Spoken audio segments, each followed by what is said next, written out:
Salam PKP guys, stay safe, okay? Today is all about Nina Story. Korang jangan lupa like dan subscribe tau. Hey guys, it's me Nina and welcome back to Nina Story. So, hari ni kita akan berada di rumah, salam PKP semua. Tapi jangan risau sebab Nina Story akan menyajikan cerita-cerita yang menarik untuk korang. Tapi bukan setiap hari lah. Tapi at least ada juga seminggu tu mungkin akan ada 3 video macam tu. So jangan sedih-sedih, just stay at home and watching Nina Story, okay? So semalam aku adalah scroll Twitter and then aku ada ternampak satu tweet ni yang mana berkenaan dengan sulur bidar. So aku curious apa benda sulur bidar ni sebab sebelum ni aku tak pernah dengar pun. Jadi korang pernah tak dengar apa tu sulur bidar? Sulur bidar ni dikatakan sangat berkait rapat dengan air. Dikatakan kehadiran dia cuma pada musim hujan je dan dia tak muncul di merata-rata tempat, melainkan hanya kawasan yang tertentu yang boleh menjumpai sulur bidar ni. So without wasting any time, let's get started. Jangan biarkan hidup korang dihantui entiti tak berjasad.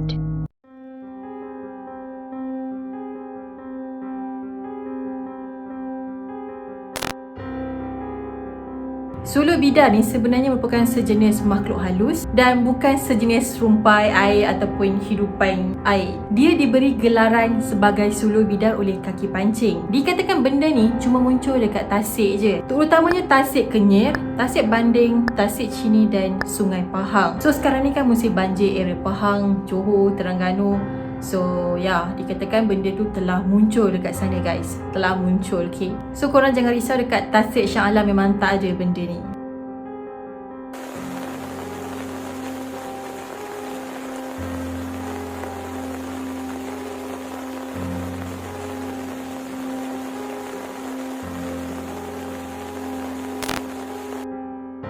Selain dipanggil sulur bidar, dia juga ada nama lain seperti hantu balung bidai. So sulur bidar ni boleh dikategorikan sebagai hantu air jugalah, cuma dia mungkin spesies lain. Rupa dia juga agak berbeza dengan hantu-hantu lain yang biasa kita dengar. Dia ni sebenarnya bersaiz besar, lepir macam kapet ataupun tikar. Dia juga dikatakan ada kekuatan yang boleh mengocak air sampaikan bot kecil boleh terbalik. Ada yang kata sulur bidar ni nampak macam kulit ular sebab dia agak berwarna keputihan. Dengan rupa dia yang lepir macam tikar tu and then dia mempunyai sisik macam ular. Korang bayangkan, rasa macam agak creepy, right?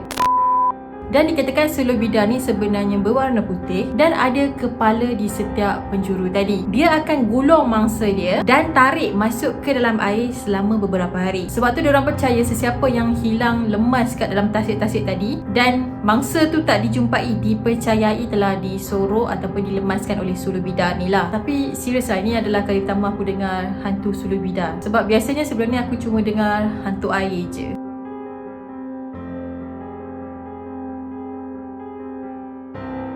Sulur bidar ni dikatakan sangat famous di Tasik Kenyir, iaitu di negeri Terengganu. Ada yang kata sulur bidar ni merupakan jin ataupun syaitan yang sangat-sangat suka kacau manusia. Ada juga yang kata sulur bidar merupakan satu semangat jahat yang ada kat dalam air dan dia menyerupai tikar mengkuang yang hanyut. Lepas tu dia akan gulung mangsa dia sampailah mangsa dia ni lemas dan mati. Asal usul sulur bidar ni, kalau menurut masyarakat Sunda, merupakan sebuah tikar jenazah. So masyarakat Sunda ni memanggil sulur bidar tu dengan nama lain, iaitu dengan nama lelet samak. So mengikut kepercayaan dorang, lelet samak tadi ni merupakan alas ataupun tikar yang digunakan untuk mengalas jenazah semasa dimandikan. Lepas tu tikar tadi akan dibuang ke dalam sungai. Kemudian adalah semangat yang akan menyerap masuk ke dalam tikar tadi and then muncullah lelet samak tu. Sebenarnya semangat yang menyerap ke dalam tikar tadi tu dikatakan adalah penunggu dekat sungai tu lah. Sebab tu lah rupa lelet samak ni macam rupa tikar mengkuang. Rupa dia yang segi 4 tepat yang mana ada 4 penjuru.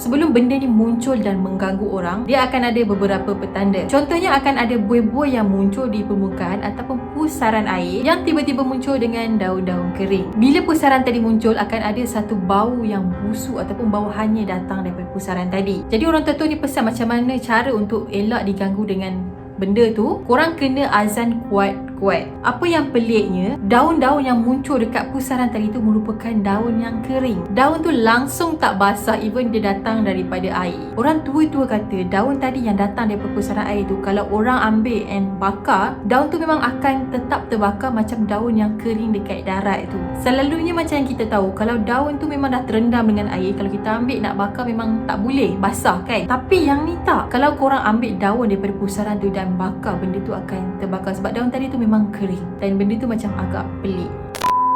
Dikatakan sulur bidah ni bukanlah makhluk mitos semata-mata. Sebenarnya ada yang pernah nampak kewujudan budu silar ni. Budu? Apa tiba-tiba budu, gila. Ada yang pernah nampak kewujudan sulur bidah ni. Dikatakan dulu ada sebuah projek dasar air yang sedang dijalankan. So adalah seorang pekerja dia yang rakam masa diorang tengah buat kerja tu. Jadi bila diorang tengok balik video tadi, diorang nampak ada satu makhluk yang rupa dia macam kain lintas dekat depan kamera. Tapi kalau nak diikutkan dengan penjelasan saintifik, sebenarnya sulur bidah tu merupakan gas yang datang daripada tanah. Buih yang keluar daripada bawah tasik ataupun sungai tu merupakan hidrogen sulfide yang boleh buat orang mati kalau dekat dengan gas tu. Dan punca gas tadi sebenarnya datang daripada daun-daun yang merepuk dekat bawah dasar tu. Dan bau gas ni pun bau busuk, macam bau telur yang dah lama rosak. Wadih, gambar wadih. Masuk wadih tengok. Takkan ikan ke tu? Naik cepat. So ada satu kisah seram yang terjadi pada tahun 1990-an yang ada kaitan dengan kemunculan sulur bidah ni. Di mana ada dua adik-beradik ni dan seorang kawan diorang pergi ke Tasik Kenyir untuk memancing. Pada masa tu diorang cuma guna rakit yang diperbuat daripada buluh. Diorang bertiga ni sebenarnya tak berapa percayalah dengan kewujudan hantu sulur bidah tadi. Bagi diorang, cerita tu cuma rekaan semata-mata untuk takutkan geng-geng kaki pancing macam diorang ni. Dan diorang pergi Tasik tu dalam pukul 11 malam macam tu. Pada masa tu diorang bertiga ni masih lagi remaja. Keluar rumah pun curi-curi. Maksudnya mak ayah diorang tak tahu langsung yang diorang ni pergi mancing. Sampai je diorang dekat tengah tasik tu, diorang pun pasanglah umpan dan pancing. Berjam-jam diorang tunggu untuk ikan makan umpan diorang, tapi seekor pun tak ada. Tiba-tiba dalam jarak 20 meter daripada rakit diorang tu, diorang nampak ada sekumpulan pokok buluh ni yang memutar-mutar macam nak tenggelam. Lepas tu ada pula daun-daun kering yang muncul di permukaan tasik tu. Masa air tengah berpusar-pusar tu, daun-daun tadi telah hanyut ke arah diorang. So diorang pun ambillah daun tadi dan cuba untuk bakar. Dan daun tu terbakar sangat-sangat mudah macam daun yang kering. So start daripada situlah diorang mula percaya tentang kewujudan hantu bidar ni. Masa diorang dalam keadaan yang kelam kabut tu, diorang nampak ada something yang berwarna coklat timbul dekat permukaan tasik. Benda tu pula muncul dekat tepi rakit diorang, guys. Muncul dekat tepi rakit diorang. So lagilah diorang ni gelabah, apa benda pula benda tu kan. Pada masa tu rakit diorang ni dah bergerak-gerak macam ada something yang take over rakit diorang. Yang paling menakutkan, kawan diorang ni telah terjatuh ke dalam tasik tadi. Benda tu terus menggulung kawan diorang. Just nampak tangan kawan diorang je yang terkapai-kapai. Diorang berdua tadi tu memang panik gila bila diorang tengok keadaan kawan diorang macam tu. Masa tengah terjerit-jerit tu, suara diorang ni telah didengar oleh nelayan yang ada dekat situ. Jadi si nelayan-nelayan ni pun nyalakanlah obor dan tumpahkan minyak petrol dekat benda tu. Dan tangan kawan diorang yang tengah terkapai-kapai tu, geng-geng nelayan ni tarik naik ke atas bot. And then diorang terus cucuh api kat tempat yang diorang tuang minyak petrol tu. Pada masa tu sulur bidah ni memang terbakar dalam air dan air dalam tasik tu berkocak-kocak. Sulur bidah tu dikatakan telah menggulungkan diri dia dan kemudian dia telah menghilang ke dalam tasik. So sejak daripada hari kejadian tu, diorang ni memang dah insaf sangat-sangat nak pergi memancing dekat Tasik Kenyir lagi.